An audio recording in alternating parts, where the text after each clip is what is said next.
I'm Philip Calder. I've got a personal chair in nutritional immunology.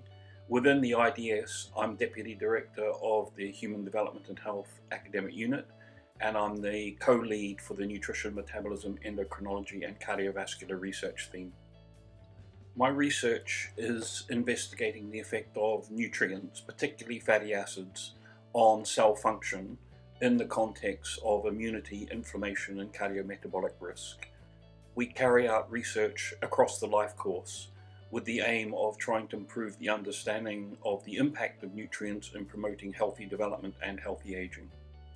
I think it's really important that our research, based on findings in experimental research in the laboratory, is translated into impact on human health. So I think the research that I'm most proud of is our intervention studies in humans.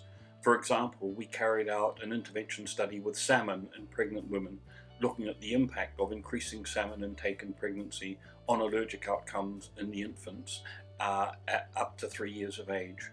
So those sorts of intervention studies, I think, are something that are really challenging, and it's been really great to be involved in some of those studies.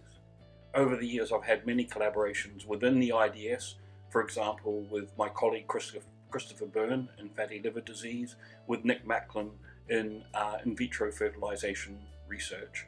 I also have collaborations with researchers at other universities in the UK and also globally. So I have some EU funded projects, obviously with partners in continental Europe, and also some collaborations with researchers in Brazil. I also collaborate a lot with industry, trying to tackle some of the problems that face industry in terms of creating health promoting nutritional products for the population. At any given time, I have about 10 or 12 people in my research group, I guess. At the moment, I have 6 PhD students, obviously at different stages of their research. I have some technical staff, and I have a very good senior research fellow, Dr. Liz Miles, who helps me run the group. We also get a lot of visitors, particularly from Spain, the Netherlands, and Brazil. And those visitors play a very important role in our research as we move forward.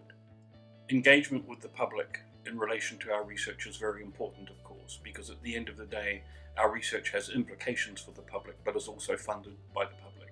So sometimes I get involved in events like the Cafe Scientific events, and recently I've done one on the Isle of Wight and one in Winchester, talking about our work on omega-3 fatty acids and heart health.